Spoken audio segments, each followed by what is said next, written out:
setiap kita teh bodoh. Ada di Quran surat Wadduha itu dolang fahada. Setiap orang itu sesat awalnya.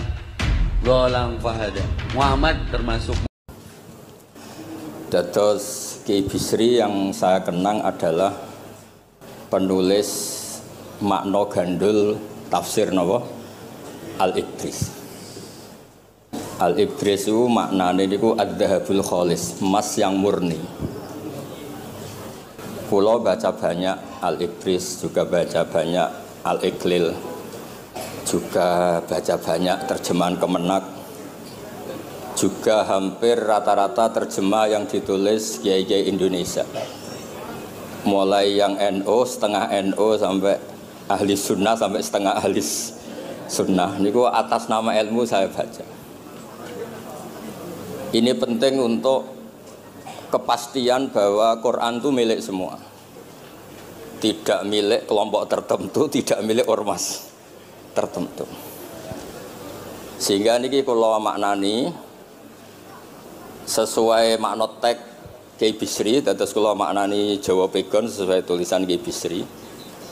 Kula cerita teng Durriyah niki wonten Sami, wonten Rafi. Dulu yang diantara yang nulis ini namanya Kiai Nawawi. Kiai Nawawi niku mantu Kiai Munawir ketika mondok teng buyut kula teng Damaran. Jadi ketika proses cetak di Menara Kudus, di antara penulisnya itu Kiai Nawawi, seorang hafid menantu Mbah Munawir. Mengkene iki kula maca Wadduha ta sederenge kula mukadimah, kula maknani persis, ndak ada yang saya rubah. Kula cerita tentang beberapa yang ngaji di sini. Antar mufassir yang memang benar-benar mufassir, bukan permakan yang dimaklumatkan sebagai mufassir asli. Itu mengukur orang ngerti ndak itu gampang. Misalnya begini, nanti di Wadduha, ini nanti saya makna di Wadduha. Ada kata alam yajid kayatiman fa'awa, kemudian wawajadaka dolan. Mungkin kalau makna ini kurut, ini hanya beberapa menunjukkan betapa Kiai Bisri itu sebelum menulis itu mutola'ah. Mriki ditulis dolan engkang orang ngerti. Jadi wawajadalan nemu sapa rabbuka ing sira, niki mboten kula rubah niki persis. Dolan ing wong sing ora ngerti. Fahada mongko nuduhaken ai rabbuka ing sira. Jadi begini Rafi, sampai saya kasih tahu. Dolla itu asli maknanya bukan sesat tuh buatan. Dolla itu tidak tahu. Kemudian tidak tahu itu untuk hal yang ekstrim, tidak tahu Allah itu namanya sesat. Wong kok ora roh pangeran itu kebablas. Tapi nek ora roh dhuwit kados kula niku wong apik. Maksudnya ora roh dhuwit niku ora kudu ra duwe dhuwit. Maksudnya mboten nate berjuang utawa pidato utawa apa hitung-hitungane dhuwit mboten. Niku mboten kiai niku. Radi Yahudi niku kabeh hitung-hitungane dhuwit. Radi mboten radi niku enggak boleh seorang ulama hitung-hitungannya uang. Dolla itu maknanya sesat. Sehingga dulu orang Arab bilang orang yang enggak tahu jalan ya dolla anitorik, dia enggak tahu jalan itu. Nah karena kelamaan orang itu maknanya dolla sesat, sehingga kebingungan ketika ada ayat wawajadaka dolan, karena Nabi tidak mungkin distatuskan apa? Sesat. Itu resiko atau efek dari orang tidak mempelajari ilmu lughat secara jelimet, secara detail. Sebetulnya dolla itu dolla anitorik, dolla tinnakoh, onta saya hilang. Itu biasa di bahasa Arab. Nah, sehingga saya beri sekian contoh. Nanti kalau maknanya urut, ini cerita betapa alimnya Kiai Bisri. Karena sanad saya, sanad kita semua dengan Kiai Bisri itu mirip-mirip. Kiai Bisri alim itu ngaji Kiai Khalil Harun. Kiai Khalil Harun keluarga sarang. Beliau masih keponakan sama Mbah Ghazali, pendiri madrasah Pondok Sarang asmane Mbah Ghazali. Gadah dulur asmane Mbah Sintok. Kemudian kita terus wonten Mbah Khalil Harun, terus wonten mantu Kiai Bisri, terus wonten Durya Mbah Mus, Mbah Khalil, terus Gus Adib dan seterusnya Durya-Duryan. Dulu Mas saya sarang Kiai Khalil Harun itu punya kakak yang sangat alim, asmane Umar Harun. Niku riyen ngaos teng Mekah. era kakaknya Said Abi Bakar Sato, namanya Said Umar. Terus beliau dapat ijazah syaratnya alim hafal kitab matan. Makanya syaratnya wong alim itu harus banyak hafalan. Kemudian sebagian kiai yang ngapalkan betul, sebagian wajibkan ke santrinya, kiainya ndak hafal. Nah itu mulai musibah nih. Sibuk metuki tamu, sibuk metuki tokoh politik, terus santrinya diwajibno, dekne ora. Lah niku mun mulai kacau nih. Saya alhamdulillah ada jenis kiai yang seperti itu. Terus niki cerita wong apik. Mboten niki mboten nyindir sinten-sinten niki biasa mawon, mboten nyindir sinten. Nggih pancen ngoten, maksudnya normale ngoten. Nah sehingga Kiai Umar niku gada kitab namanya Islahu Al-Sunil Waro. Ini semacam alfiyah nggih tentang nahwu. Kiai Khalil nggih alimnya yang paling malakah nggih nahwu Kiai Khalil. Era Kiai Bisri nggih sing paling malakah nggih nahwu. Meskipun beliau mutabakhir di beberapa fan ilmu tapi paling malakah nggih nahwu. Sehingga beliau nulis Awsatul Masalik terjemahnya Alfiyah bin Malik nggih. Kados mun malakah, mun nyaman mawon. Mun kula terusaken. Dolan itu dipakai Quran di beberapa ayat. Misalnya anak-anak Nabi Yakub itu bilang ke bapaknya, padahal bapaknya seorang nabi. Ketika bapaknya terlalu merindukan Yusuf yang hilang, itu disebut innaka lafi dhalalikal qadim. Innaka lafi dhalalikal qadim. Engkau bapak terlalu rindu ke Yusuf. Rindu yang sampai orang nggak terkontrol itu bahasa Arabnya juga innaka lafi dhalalikal qadim. Begitu juga ketika Zulaikha begitu mencintai Yusuf sampai kehilang kestabilannya.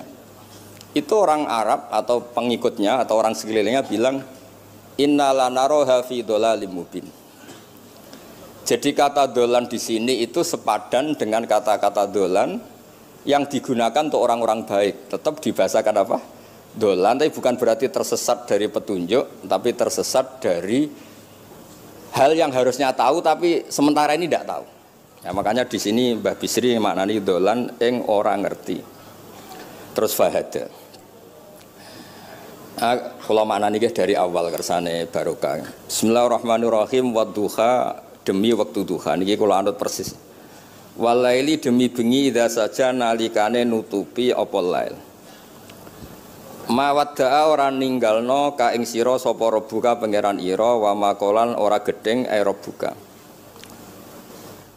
Nah niki terus Kiai Bisri tenggene penjelasan ngendikan siji wektu Kanjeng Nabi susah prihatin jalaran rada suwi ora ana wahyu tumurun.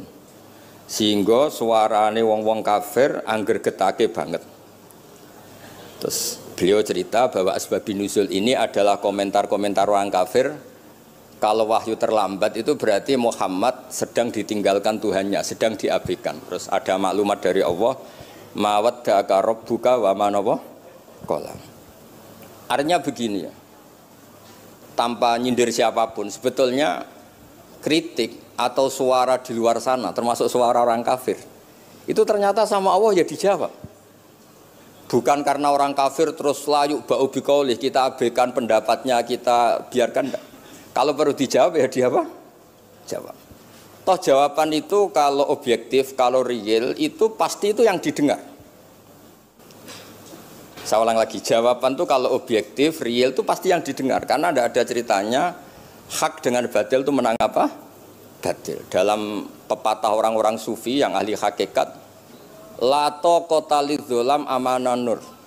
Nggak ada ceritanya segelap apapun gelap gulita bisa mengalahkan cahaya. Kamu di hutan kayak apa gelap gulitanya? Kamu bawa satu korek itu menjadi padang apa enggak? Padang tetap. Nggak ada gunanya semua. Gelap kayak apa kalau ada nur? Lato kota lidzolam amaman nur. Makanya saya ini termasuk jenis kiai yang pede, percaya diri. Bukan karena saya merasa paling benar enggak. Barang hak itu pasti menang, pasti didengar. Saya berkali-kali cerita, logika tauhid itu logika yang bisa dianalisis dengan cara apapun. Dan saya cerita di mana-mana itu. Sehingga ketika malaikat jumawa bahwa iman mereka lebih tangguh dari manusia karena mereka syahidu al-jannata wan nar. Mungkin sebagian malaikat itu ikut bikin neraka, ikut bikin surga. Tapi imannya tentang Allah itu manusia, kita yang di sini itu tidak kalah. Termasuk nyuwun sewu, Sing biasa delok dangdut, sing biasa mancing gak jelas, sing biasa ngerumpi, sing biasa ngopi, kok imannya gak kalah mbek malaikat. Iman tasdiknya loh, jangan tanya solehnya. Solehnya pas-pasan tapi imannya itu bisa luar biasa. Karena apa? Semua kalau ditanya, ini kata Imam Amudi. Manusia itu kalau ditanya angka 2, 3 pasti asal usulnya apa? 1. Makanya saya cerita di mana-mana. Syekh Mahfud At-Turmusi itu adalah guru-gurunya Mbah Hashim. Orang tahu semua, sanad Mbah Hashim paling dipakai itu lewat Syekh Mahfud Termas.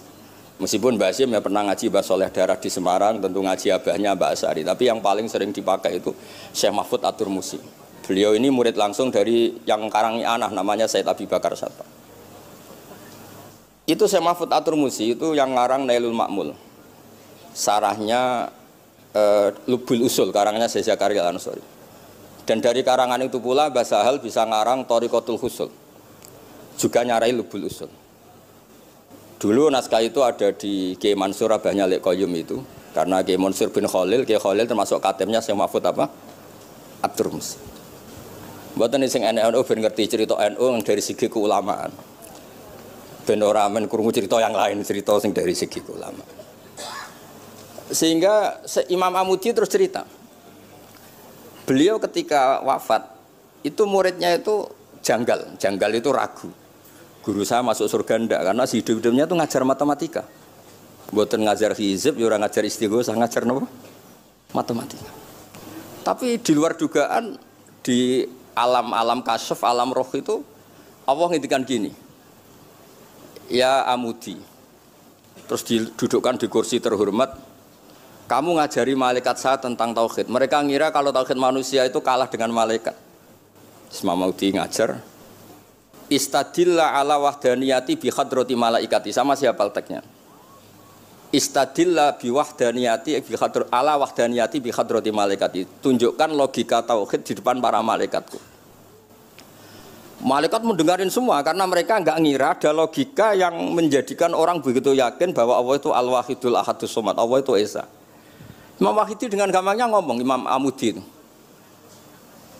Al-Isnan wassalasah warrobi'ah ila mala nihayatallah nisbatu dzalika ilal wahid nisbatul far'i ilal asli. Hanya satu qadhiyah.